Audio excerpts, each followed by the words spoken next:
दोस्तों स्वागत है आपका आज की बेहद बड़ी और महत्वपूर्ण खबरों में। जी हां, आपको बता दें लॉकडाउन से जुड़ी हुई कुछ बेहद महत्वपूर्ण और अहम खबरें निकल कर आ रही हैं। जानेंगे एक एक करके विस्तार से। और अगर आप भी चाहते हैं भारत में फैली महामारी और साथ ही साथ आपकी परेशानी भी जल्द से जल्द खत्म हो जाए तो इस वीडियो को एक लाइक जरूर करिएगा और अंत तक बने रहिए।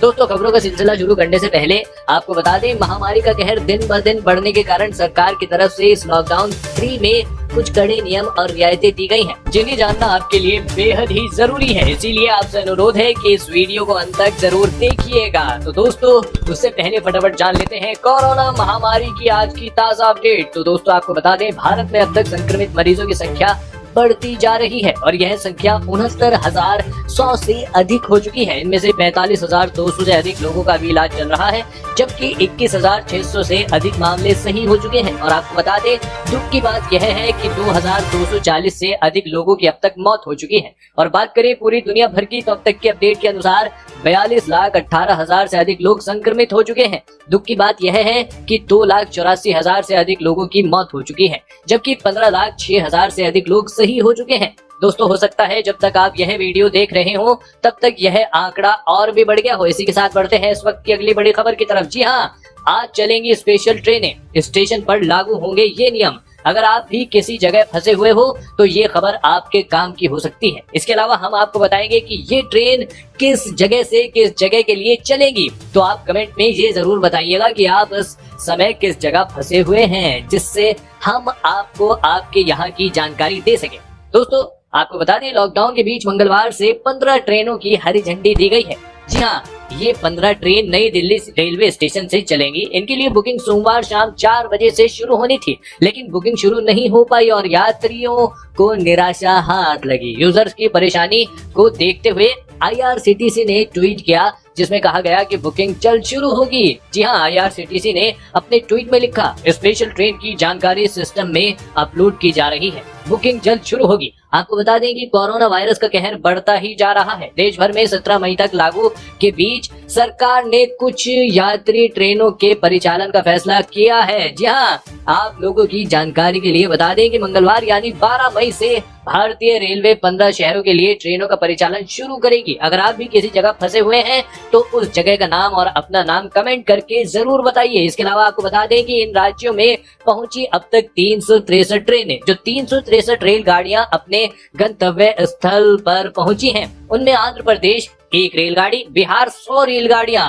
हिमाचल प्रदेश 1 रेलगाड़ी, झारखंड 22 रेलगाड़ियां और मध्य प्रदेश यहाँ पर 30 रेलगाड़ियां। उड़ीसा की बात करें तो यहाँ पर 25 रेलगाड़ियां, वहीं राजस्थान में 4 रेलगाड़ियां, तेलंगाना 2 रेलगाड़ियां, उत्तर प्रदेश 172 और पश्चिम बंगाल 2 रेलगाड़ियां, वहीं तमिलनाडु 1 रेलगाड़ी शामिल है। जी हाँ दोस्तों आपको बता दें कि इसी के साथ बढ़ते हैं इस वक्त की अगली बड़ी खबर की तरफ। जी हाँ, लॉकडाउन में 17 मई के बाद मिल सकती है ढील। PM मोदी ने मुख्यमंत्रियों के साथ बातचीत में रखी राय। सूत्र, क्या फिर से बढ़ेगा लॉकडाउन? जानेंगे पूरी खबर विस्तार से। दोस्तों आपको बता दें प्रधानमंत्री नरेंद्र मोदी ने सोमवार को सभी मुख्यमंत्रियों से कोरोना वायरस को लेकर 5वीं बार वीडियो कॉन्फ्रेंसिंग के जरिए बात की। प्रधानमंत्री ने इस बैठक में कहा कि सरकार को आगे बढ़ने के बारे में सोचना होगा और समग्र दृष्टिकोण के बारे में बात करनी होगी। प्रधानमंत्री मोदी ने कहा कि इस पूरी लड़ाई में पूरे विश्व ने ये माना है कि हम कोविड-19 के साथ लड़ाई में सफल रहे हैं। राज्य सरकारों ने इस लड़ाई में अहम भूमिका निभाई है। उन्होंने अपनी जिम्मेदारी समझी और इस खतरे से लड़ने के लिए अहम भूमिका निभाई है। प्रवासी श्रमिकों को लेकर प्रधानमंत्री मोदी ने कहा, हम परेशान हैं कि लोग जहां हैं उन्हें वहीं रहना चाहिए, लेकिन ये सामान्य मानव का व्यवहार है कि वो अपने घर जाना चाहता है और इसीलिए हमने अपने फैसले में बदलाव किया। इसके बावजूद हमने ये सुनिश्चित किया कि ये बीमारी फैले नहीं और गांव तक नहीं पहुंचे। यही हमारे लिए बड़ी चुनौती भी है कि सरकार को इस लॉकडाउन को हटा देना चाहिए। अपनी राय कमेंट में जरूर बताइएगा। इसी के साथ बढ़ते हैं इस वक्त की अगली बड़ी खबर की तरफ। जी हाँ, PM मोदी की मुख्यमंत्रियों के साथ बैठक जारी। पंजाब की मांग लॉकडाउन बढ़ाया जाए। तमिलनाडु और तेलंगाना ने कहा अभी ट्रेनें ना चलें। दोस्तों आपको बता दें प्रधानमंत्री नरेंद्र मोदी ने सोमवार को सभी राज्यों के मुख्यमंत्रियों के साथ वीडियो कॉन्फ्रेंसिंग की। इस पर लॉकडाउन और प्रवासी मजदूरों के मुद्दे पर चर्चा हुई। इस दौरान तमिलनाडु के मुख्यमंत्री और तेलंगाना के मुख्यमंत्री के चंद्रशेखर राव ने कहा कि अभी यात्री ट्रेनें नहीं चलनी चाहिए। जी हाँ, पंजाब के मुख्यमंत्री अमरिंदर लॉकडाउन बढ़ाने के पक्ष में थे। उन्होंने कहा कि लॉकडाउन से बाहर जाने के लिए रणनीति बनाने के लिए राज्यों को वक्त दिया जाना चाहिए। इससे पहले प्रधानमंत्री नरेंद्र मोदी ने कहा कि हमने लोगों से कहा था कि वे जहां पर हैं वहीं पर रुकें, पर लोग अपने घर जाना चाहते हैं। ये इंसानी फितरत है, इसके चलते हमें अपने फैसले बदलने पड़े। लेकिन इसके बावजूद हमें ध्यान रखना है कि संक्रमण न फैले और गांव तक न पहुंचे। जी हाँ, प्रधानमंत्री ने मुख्यमंत्रियों से कहा कि यही हमारी सबसे बड़ी चुनौती है। आपको क्या लगता है, सरकार इस लॉकडाउन को आगे बढ़ा देगी या नहीं? हमें कमेंट में अपनी राय जरूर दें। इसी के साथ बढ़ते हैं इस वक्त की अगली बड़ी खबर की तरफ। जी हाँ, राशन कार्ड है तो अनाज देने से कोई नहीं करेगा मना। केंद्र सरकार ने लिया ये बड़ा फैसला। दोस्तों आपको बता दें, सभी यूनिट, टेरिटरी और राज्य द्वारा आधार नंबर से राशन कार्ड को लिंक करने की डेडलाइन 30 सितंबर तक के लिए बढ़ा दी गई है। आपको बता दें कि consumer affairs, food and public distribution department ने सोमवार को इस बारे में जानकारी दी। डिपार्टमेंट ने कहा कि तब तक लाभार्थियों को कोटा के माध्यम से अनाज लेने से नहीं रोका जा सकता है। जी हाँ, अगर किसी लाभार्थी के पास आधार कार्ड नहीं है तो उन्हें राशन देने से कोई नहीं मना कर सकता है। मार्च के अंत तक लॉकडाउन लगाने के बाद ही केंद्र सरकार ने राशन कार्ड धारकों को राहत देने का ऐलान किया था। इसके साथ ही अब यह भी सुनिश्चित हो सकेगा कि अगर किसी लाभार्थी के पास आधार नंबर नहीं है या उनका आधार नंबर राशन कार्ड से लिंक नहीं है, फिर भी उन्हें इस स्कीम के तहत लाभ मिल सके। क्या आपको आपके यहाँ राशन मिल रहा है? कमेंट में जरूर बताइएगा। इसी के साथ बढ़ते हैं इस वक्त की अगली बड़ी खबर की तरफ। जी हाँ, ट्रेन में यात्रियों को अब नहीं मिलेगा खाना, कंबल और तौलिया भी। जी हाँ, जाने 12 मई से रेलवे के नए नियम। दोस्तों आपको बता दें, भारतीय रेलवे ने 12 मई से करीब 30 ट्रेनों को चुनिंदा मार्गों पर चलाने की घोषणा की है। इनमें कुछ वातानुकूलित ट्रेनें भी शामिल होंगी। रेलवे ने इन ट्रेनों को लेकर कुछ नए दिशा निर्देश जारी किए हैं, जिसमें कम से कम 1.5 घंटे पहले रेलवे स्टेशन पहुंचना शामिल है। दोस्तों आपको बता दें, रेलवे ने मंगलवार को कहा कि 12 मई से शुरू होने वाले ट्रेनों में यात्रियों के लिए रेलवे की ओर से पहले की तरह चादर, तौलिया, सामान्य भोजन, पानी आदि मुहैया नहीं कराया जाएगा। जी हाँ, फिलहाल यात्रियों को सिर्फ डिब्बा बंद भोजन और हैंड सैनिटाइजर उपलब्ध कराया जाएगा। भारतीय रेल का कहना है कि सभी यात्रियों के लिए मास्क पहनना अनिवार्य होगा। चुनिंदा मार्गों पर 15 जोड़ी ट्रेनें यानी अप एंड डाउन मिलाकर 30 ट्रेनें चलाई जाएंगी और इन विशेष ट्रेनों में सिर्फ वातानुकूलित श्रेणी के डिब्बे होंगे। किराया सामान्य राजधानी ट्रेन के अनुरूप होगा। दोस्तों आपको बता दें, सरकार द्वारा उठाए गए इस कदम पर आपकी क्या राय है? कमेंट में जरूर बताइएगा। इसी के साथ बढ़ते हैं इस वक्त की अगली बड़ी खबर की तरफ। जी हाँ, पीएम मोदी से बोले केजरीवाल, दिल्ली में कंटेनमेंट जोन छोड़कर आर्थिक गतिविधियों की मिले इजाजत। दोस्तों आपको बता दें, राजधानी दिल्ली के मुख्यमंत्री अरविंद केजरीवाल ने प्रधानमंत्री नरेंद्र मोदी की मुख्यमंत्रियों के साथ हुई बैठक में कहा है कि दिल्ली में कोविड-19 के कंटेनमेंट क्षेत्रों को छोड़कर अन्य जगह पर आर्थिक गतिविधियों की अनुमति मिलनी चाहिए। आपको बता दें कि दिल्ली में इस समय कंटेनमेंट जोन की संख्या करीब 80 है। हालांकि कुछ दिन पहले इसकी संख्या 100 के पार पहुंच गई थी। आपकी क्या राय है? लॉकडाउन में किस तरह का छूट मिलनी चाहिए? जी हाँ, इसी के साथ बढ़ते हैं इस वक्त की अगली बड़ी खबर की तरफ। जी हाँ, कंस्ट्रक्शन उद्योग से जुड़े 40,000 मजदूरों के खाते में मई में फिर इतने रुपए देगी केजरीवाल सरकार। दोस्तों आपको बता दें, दिल्ली के सीएम अरविंद केजरीवाल ने कंस्ट्रक्शन मजदूरों को इस महीने एक बार फिर से 5,000 रुपए देने का ऐलान किया है। आपको बता दें, पिछले 1.5 महीने से भी ज्यादा समय से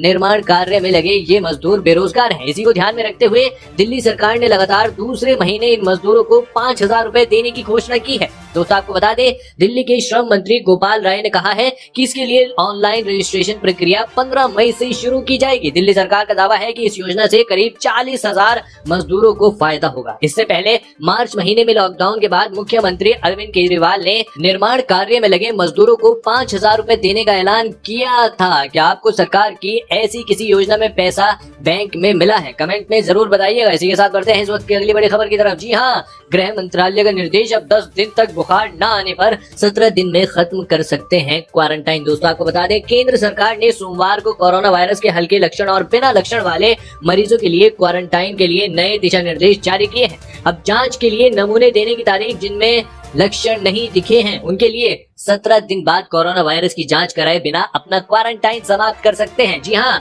अगर उन्हें 10 दिन में बुखार नहीं आया हो तभी। जी हाँ दोस्तों, आपको बता दें, गृह मंत्रालय के नए संशोधन दिशा निर्देशों के दोहराया गया है। जी हाँ, उसमें दोहराया गया है कि वे लोग जिनके यहाँ खुद को अलग रखने की उचित सुविधा है। यानी अगर आपके घर में कोई ऐसा कमरा है जहां पर आप अलग रह सकते हैं, जी हाँ, अपने परिवार के सदस्यों से दूर रहने के लिए क्वारंटाइन में रह सकते हैं। चिकित्सकीय अधिकारी के लिए इन्हें हल्के या बिना लक्षण वाले मामले घोषित करना अनिवार्य है और नियमित रूप से जिला निगरानी अधिकारी को अपनी स्वास्थ्य संबंधी जानकारी देना भी जरूरी है। दोस्तों आपको बता दें, संशोधित दिशा निर्देशों के अनुसार पृथकवास में रह रहे मरीज के लक्षण दिखने के 17 दिन बाद या लक्षण न होने पर जांच के लिए नमूने देने की तारीख और 10 दिन तक बुखार न आने पर अपना क्वारंटाइन समाप्त कर सकते हैं। आपकी इस पर क्या राय है, हमें कमेंट में जरूर बताइएगा। इसी के साथ बढ़ते हैं इस वक्त की अगली बड़ी खबर की तरफ। जी हाँ, क्या कोरोना वायरस से बच सकती है आयुर्वेदिक दवा फीफाट्रॉल? जी हाँ, जानिए पूरी खबर विस्तार से। दोस्तों आपको बता दें कि कोरोना वायरस से लड़ने के लिए हाल ही में जारी तत्वों की सूची में विशेषज्ञों ने जिन करीब